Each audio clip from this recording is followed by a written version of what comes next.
Let's spend some time talking about how you can take care of you. During your pregnancy and this introduction to motherhood, there's so much emphasis placed on the baby, but we need to remember how important, how essential you are through all of this. You've just given birth, you've just been pregnant, your body needs to heal, and you're now a mother. You are incredibly important to your baby and to your family. You can think of yourself as the trunk of the tree. If the trunk of the tree is not healthy, the branches and the leaves are not going to be healthy either. And so you are not only allowed to, but are encouraged, are required to spend time thinking about yourself and invest energy into babying yourself and making sure that you are as healthy and as happy as can be for your own sake and also for your baby's sake.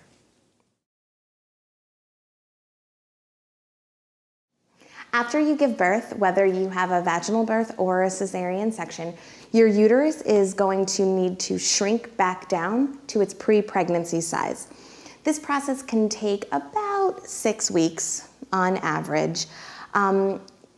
Just a note, sometimes the first couple days of this can be fairly uncomfortable. Know that this is not forever. As the uterus is shrinking back down to its pre-pregnancy size, it's basically having mini contractions, just like in labor. Oftentimes, this will be felt much more severely when you're breastfeeding. When your baby latches, the hormone oxytocin is released in your body. Oxytocin is the love hormone. It's also the hormone that causes contractions. So the first 3 to 5 days as you're nursing your baby, you may get some pretty severe uterine cramping. Know that this is not forever, and keep in the back of your mind that this is actually a good thing. It's helping to reduce the amount of bleeding that you have, and again, to help your uterus go back to its pre-pregnancy size. If you're allowed to take pain medications, certainly talk to your doctor or your midwife, but taking some over-the-counter pain medications can really help with that discomfort the first couple of days. During the first 6 to 8 weeks of your baby's life, you are going to have some bleeding as your uterus shrinks back down to its pre-pregnancy size. This happens whether you have a vaginal birth or a C-section. The first few days after you give birth, the blood is going to be sort of like a heavy period. It's going to be red and dark with a fairly heavy flow. It is possible that you may have some blood clots, especially if you've been lying down for a while. The blood will pool in your vagina, and then when you stand up, it will come out as a blood clot. If you have a lot of blood clots, or if any of the blood clots are the size of a golf ball or bigger, give your doctor or midwife a call right away because that's too much bleeding. Also, if you fill a pad in an hour or 2 with blood, that's too much bleeding, and you should give them a call again right away because we don't want you to lose that much blood that quickly. But normally what happens is the first couple of days you're going to have, again, this sort of heavy period-like bleeding. That will slowly calm down into a lighter flow. The blood will turn slightly pink. About a week later, varies for everyone, the discharge will turn more yellow, then white, and then clear. Sometimes this takes 2 weeks, sometimes it can take up to 6 weeks. If you notice that all of a sudden you're having, things have been sort of tapering off, and then all of a sudden you're seeing a lot more blood than you had been, that's another reason to give your doctor or midwife a call.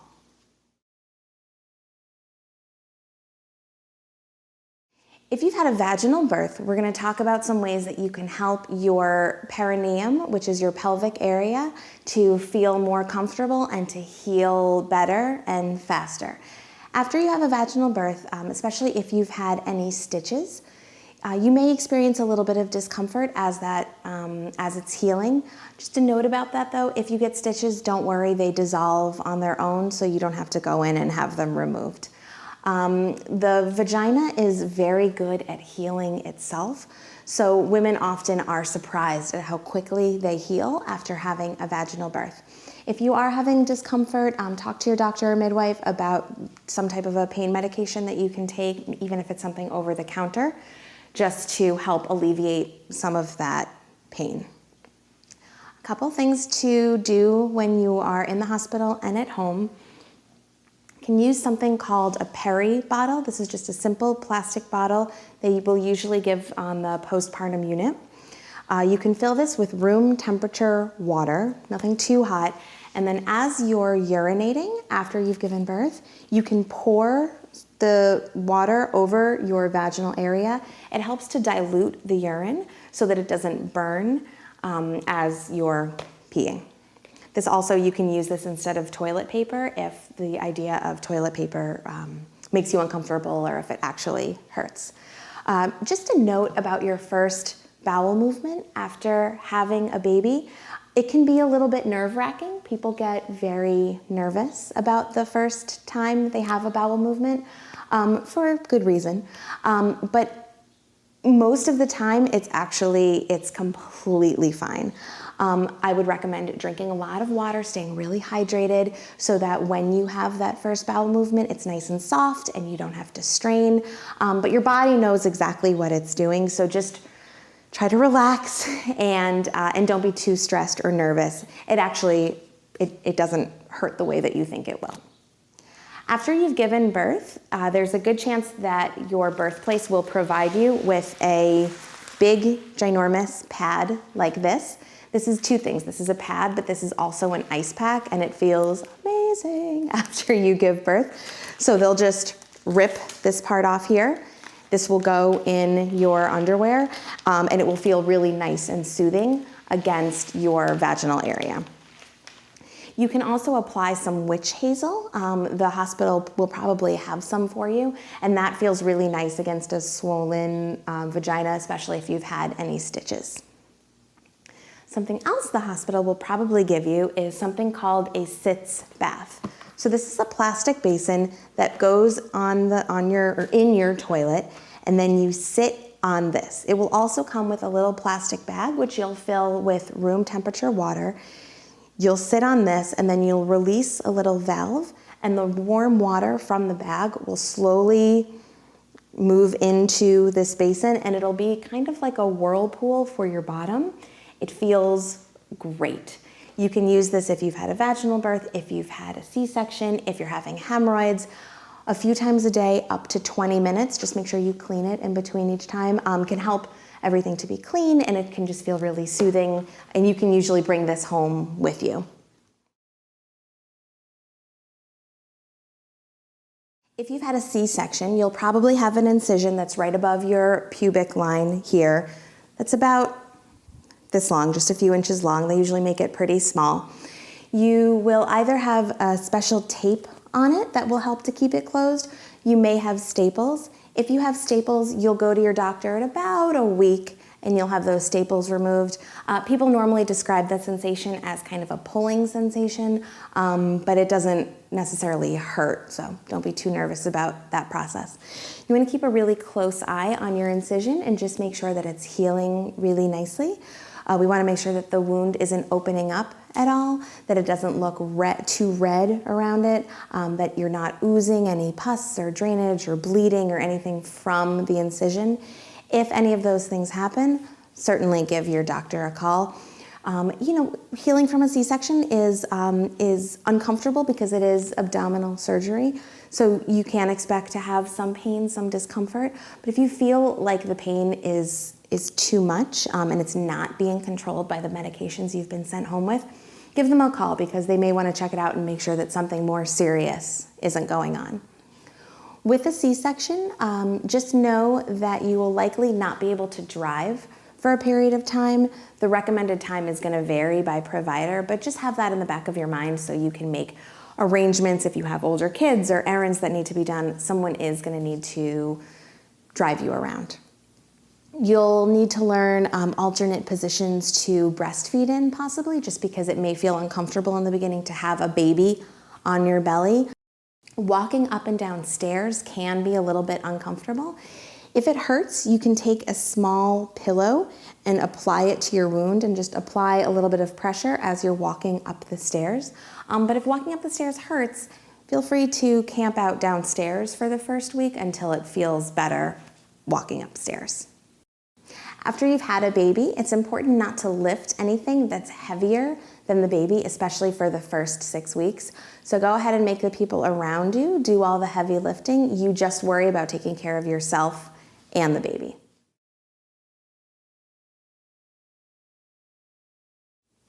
Whether you have a vaginal birth or a cesarean section, it's possible that you may have some hemorrhoids after your birth is finished.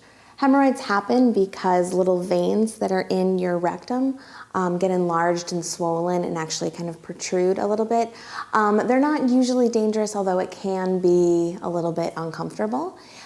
If you have hemorrhoids, one of the things you want to really make sure to do is try to avoid getting constipated.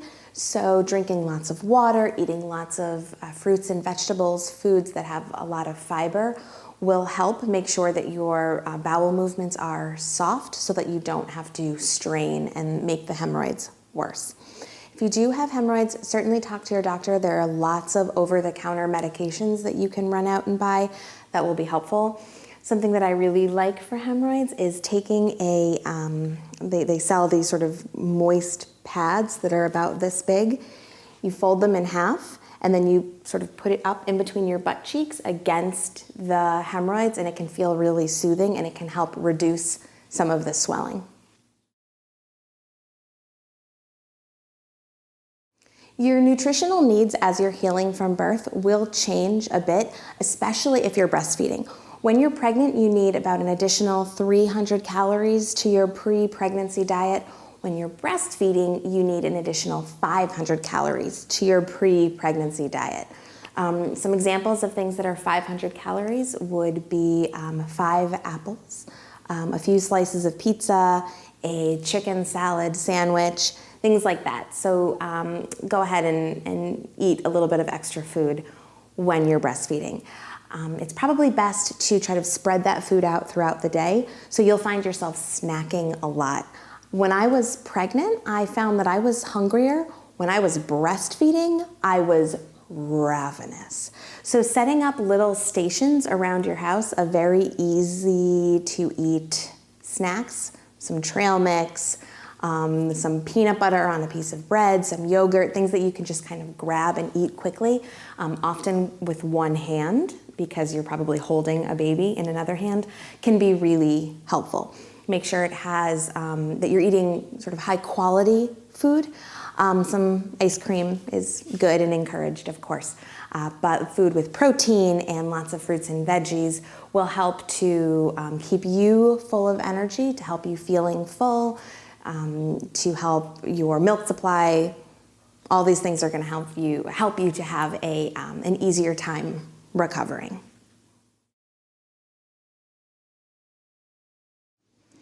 One of the hottest topics when you become a new mom is sleep. People are going to ask you all the time how well you're sleeping, how well the baby is sleeping, and for good reason. Obviously, when you are a new mom, there is a lot less sleeping that happens, but that doesn't mean that you have to feel exhausted all of the time. One of the pieces of advice that you are going to hear is sleep when the baby sleeps. This advice is both annoying because it can be a little bit hard to achieve. That being said, it is really sound advice.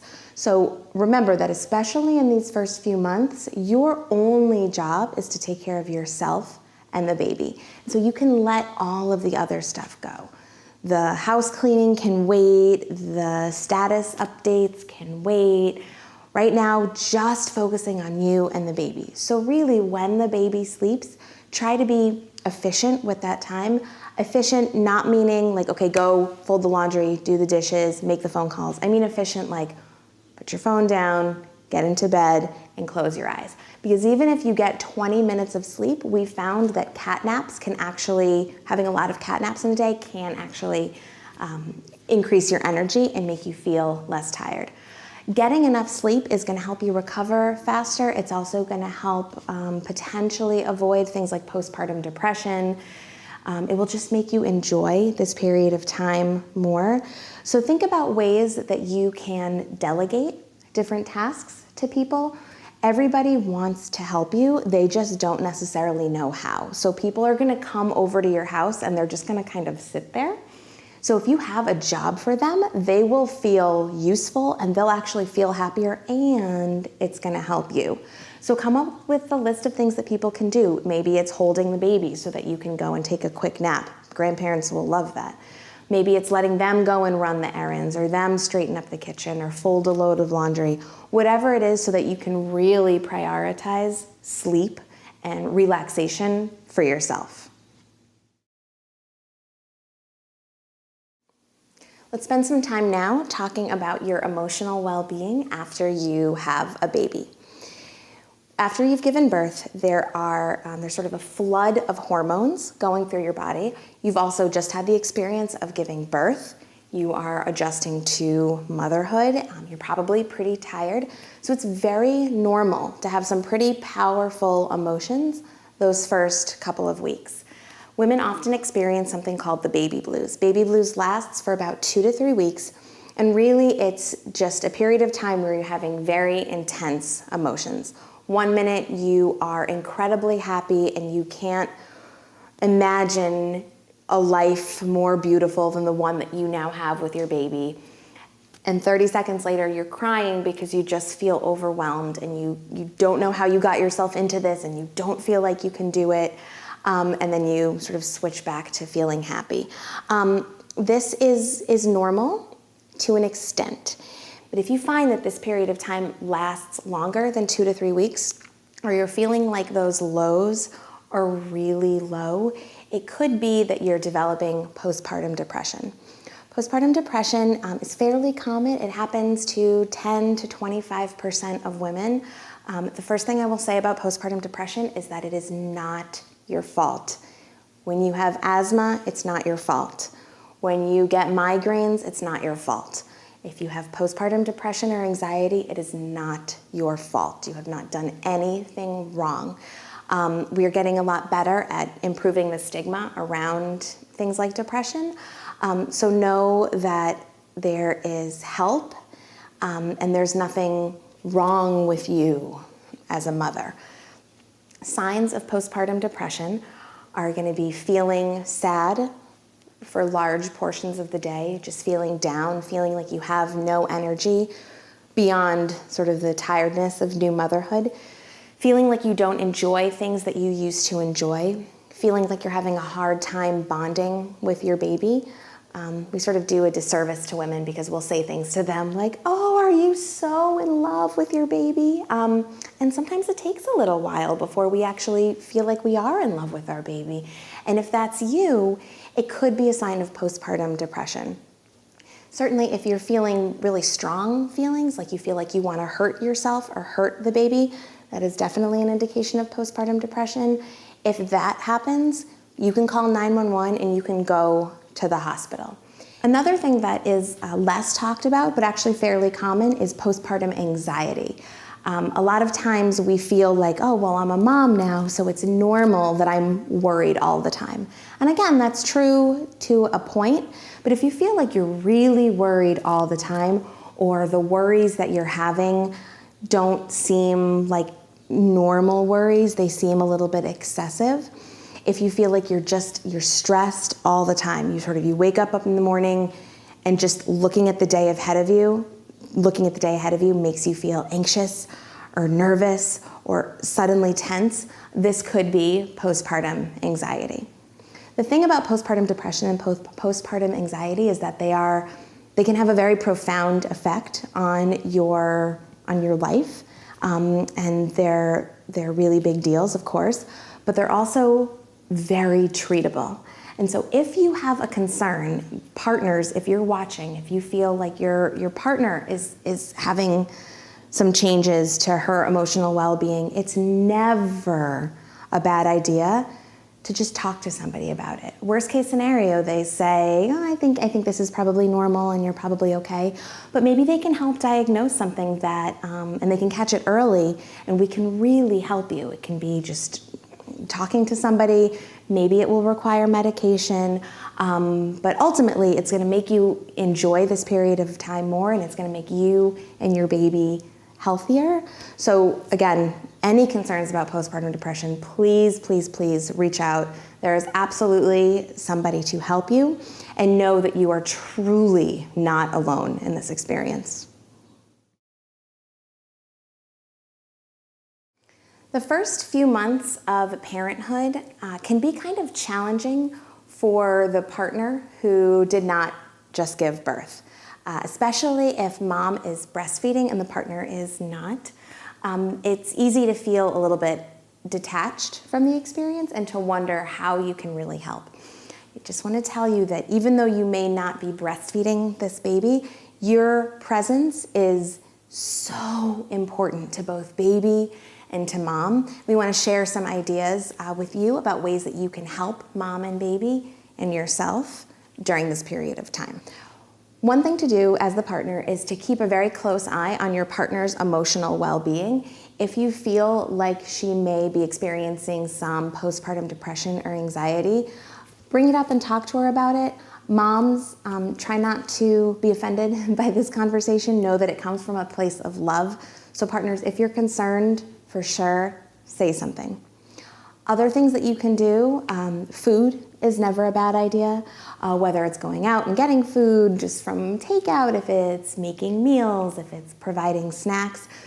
Giving mom a sort of constant source of nutritional foods is going to be so important to her recovery, to her ability to make milk, and ultimately to have a happier baby.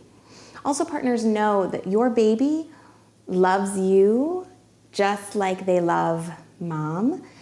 Your baby recognizes your smell, your baby loves to be with you.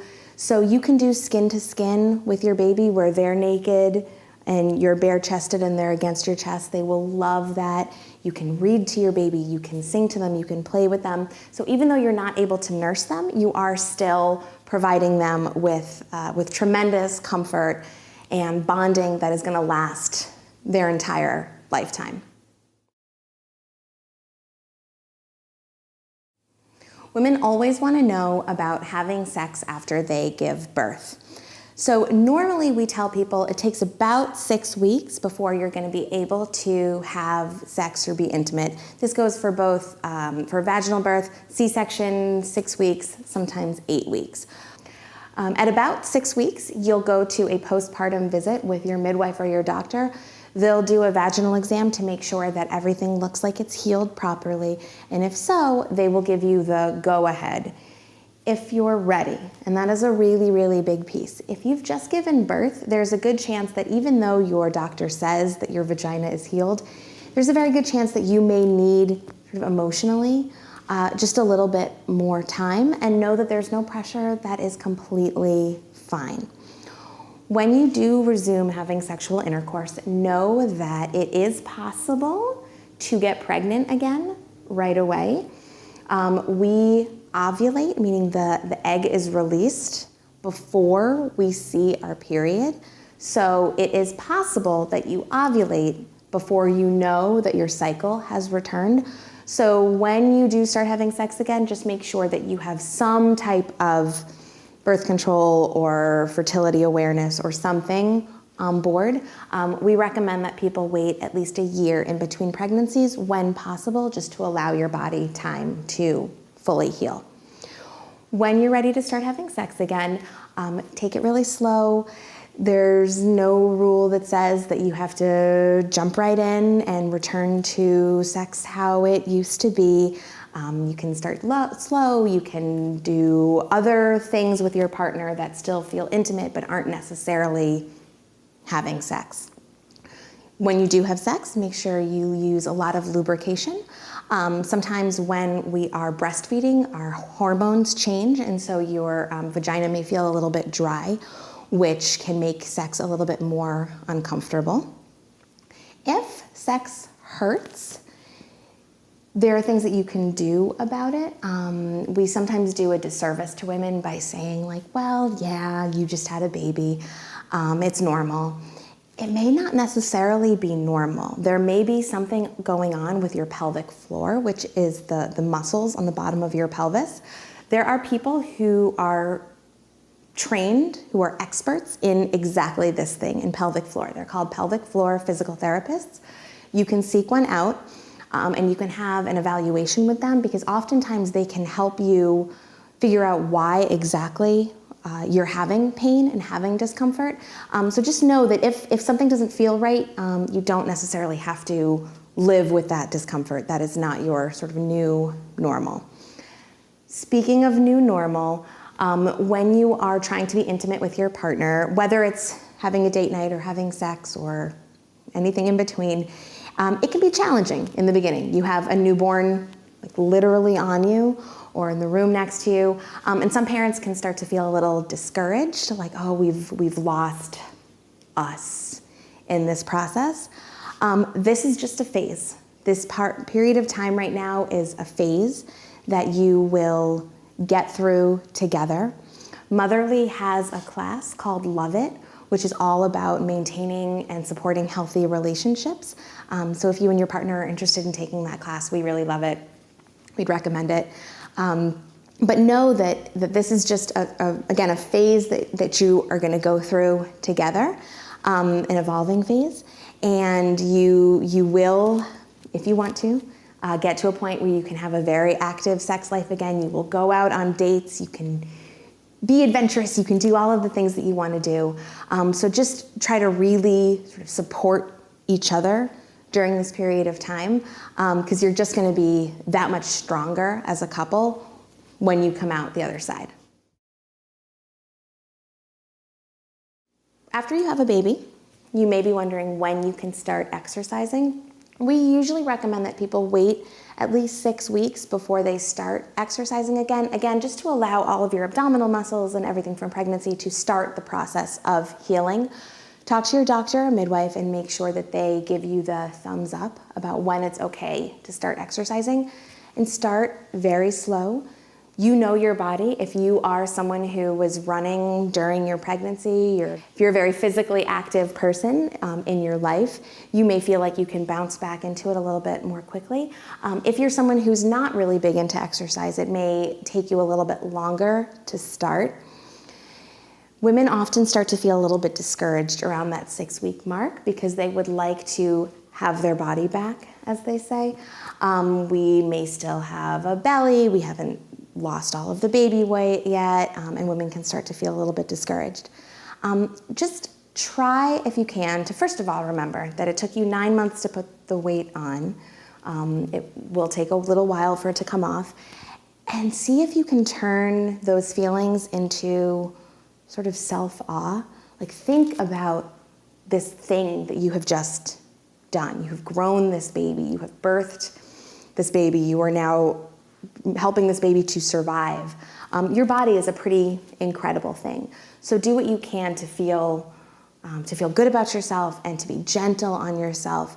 When you feel ready to start exercising, ease into it slowly under the supervision of your doctor, and just really try to enjoy this period of time. Worry about the baby weight later. You look beautiful.